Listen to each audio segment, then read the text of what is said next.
ಈ ಅತ್ಯಾಸೆ ಅನ್ನೋ ಮೋಹ, ಈ ದುಡ್ಡಿನ ಲೋಭ ಇಡಗುಂಜಿಯ ಮಹಾಗಣಪತಿಯ ಪವಿತ್ರ ಸನ್ನಿಧಿಯನ್ನು ಕೂಡ ಬಿಡಲಿಲ್ಲ. ಹೌದು, ಕರ್ನಾಟಕದ ಅತ್ಯಂತ ಪವಿತ್ರ ಕ್ಷೇತ್ರಗಳಲ್ಲಿ ಒಂದು ಇಡಗುಂಜಿ. ಈ ಮಹಾಗಣಪತಿ ಬಗ್ಗೆ ಯಾರಿಗೆ ತಿಳಿದಿಲ್ಲ ಹೇಳಿ? ವರ್ಷಕ್ಕೆ ಕೋಟ್ಯಾಂತರ ಭಕ್ತರು ಬಂದು ಈ ದೇವರ ಸೇವೆ ಮಾಡಿ ಧನ್ಯರಾಗಿದ್ದಾರೆ.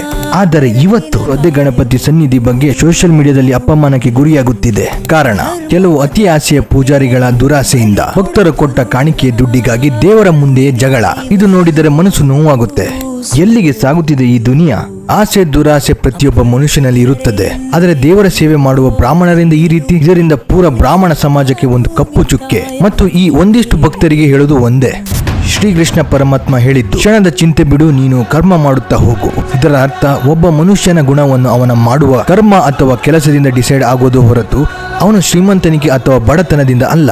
ಎಷ್ಟೋ ಜನ ಬೇಡವಾದ ಕರ್ಮಗಳು ಮಾಡುತ್ತಾರೆ, ನಂತರ ದೇವರ ಹೆಸರಲ್ಲಿ ದಾನ ಮಾಡಿ ತಪ್ಪನ್ನು ಮುಚ್ಚಿಕೊಳ್ಳಬಹುದು ಎಂಬ ತಪ್ಪು ಕಲ್ಪನೆಯಲ್ಲಿ ಇರುತ್ತಾರೆ. ಆದ್ರೆ ಅದೇ ದೇವಸ್ಥಾನದಲ್ಲಿ ಇರುವ ಭಿಕ್ಷುಕನಿಗೆ ದುಡ್ಡು ಕೊಡಲು ಇವರಿಗೆ ಮನಸ್ಸು ಬರಲ್ಲ. ಹೌದು, ಇಂತಹ ಪೂಜಾರಿಗಳನ್ನು ಉದ್ಧಾರ ಮಾಡೋಕ್ಕಿಂತ ಅವಶ್ಯಕತೆ ಇದ್ದವರಿಗೆ ದಾನ ಧರ್ಮ ಮಾಡಿದರೆ ನಿಮ್ಮಲ್ಲಿಯೇ ಆ ದೇವರವರಿಗೆ ಕಾಣುತ್ತಾನೆ.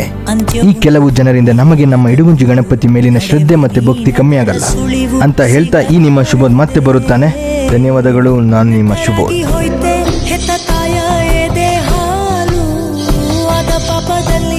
ಹೇಳು ಯಾರದೆಷ್ಟು